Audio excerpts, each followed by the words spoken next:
Assalamualaikum warahmatullahi wabarakatuh. Sebelumnya, izinkan saya untuk memperkenalkan diri. Saya Aprilia, NIM 13 dari kelas A. Di sini saya akan memaparkan jawaban UTS MSDM yang diberikan oleh Ibu Nurul.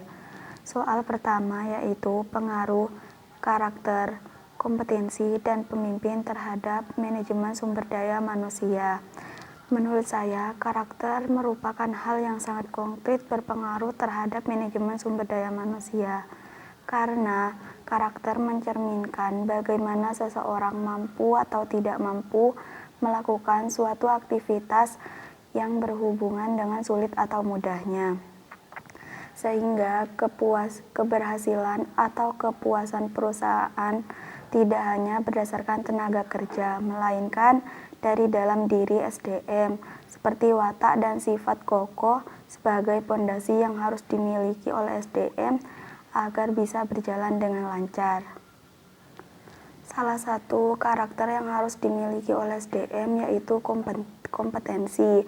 Kompetensi bisa diartikan sebagai berperilaku seseorang baik buruknya dalam organisasi atau perusahaan.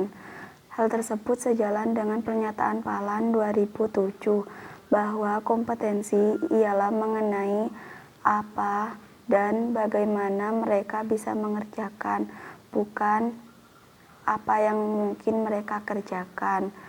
Dan karakteristik selanjutnya yang harus dimiliki oleh SDM yaitu kepemimpinan untuk mengendalikan, bertanggung jawab, dan mengemban amanah dari suatu perusahaan atau organisasi sehingga mencapai tujuan yang diinginkan.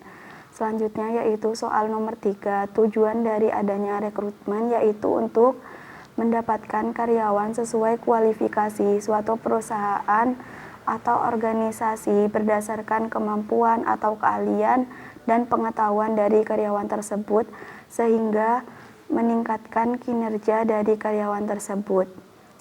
Rekrutmen berdasarkan tenaga kerjanya dibagi menjadi dua, yaitu rekrutmen internal dan eksternal.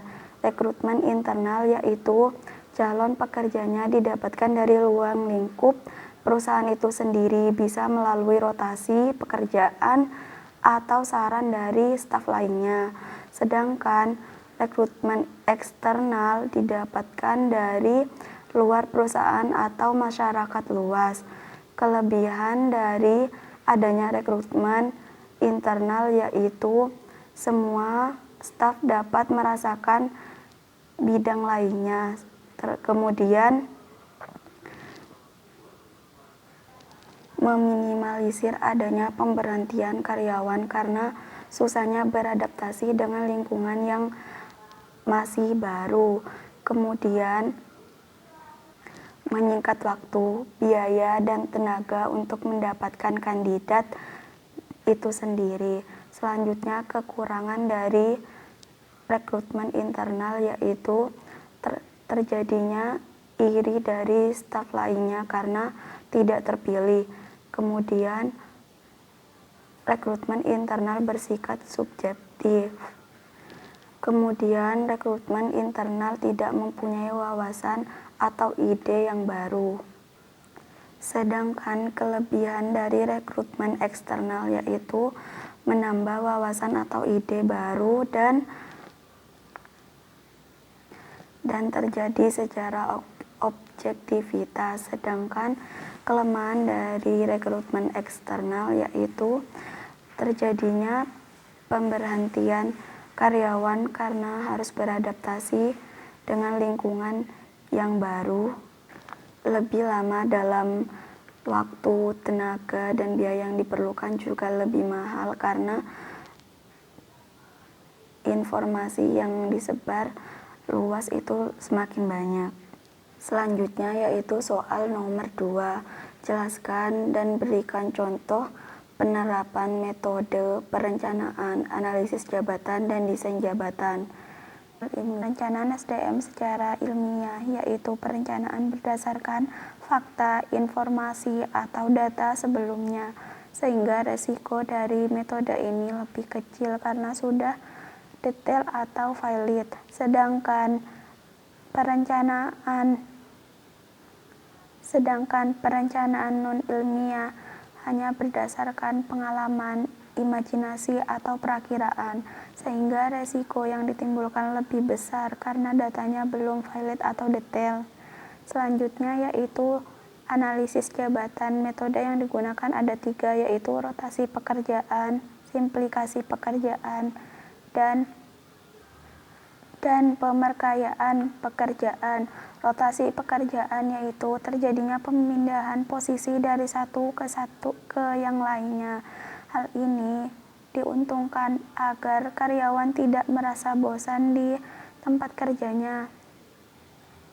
Sedangkan kelemahan dari metode ini yaitu produktivitas rendah karena karyawan harus beradaptasi lagi dengan bidang yang ditekuni barunya. Selanjutnya yaitu simplikasi pekerjaan. Simplikasi pekerjaan merupakan metode yang mengarah kepada pekerjaan yang sangat terspesialisasi. Resiko metode pekerjaan terjadi terspesialisasi sehingga menimbulkan kebosanan yang tinggi.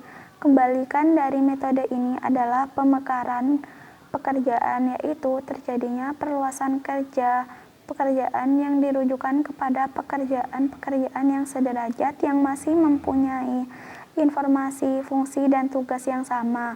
Selanjutnya yaitu pemerkayaan pekerjaan merupakan penambahan tugas dan tanggung jawab dari para pegawai. Metode dalam analisis jabatan meliputi metode kombinasi analisis jabatan. Metode ini berasal dari metode analisis jabatan fungsional. Selanjutnya, kuesioner desain jabatan yang multimetode. Metode ini merupakan suatu alat yang digunakan untuk mendesain pekerjaan. Selanjutnya, kuesioner kesesuaian jabatan. Metode ini didesain sebagai untuk mengembangkan instrumen seleksi pegawai. Mungkin sekian yang bisa saya paparkan, kurang lebihnya saya mohon maaf. Wassalamualaikum warahmatullahi wabarakatuh. Terima kasih.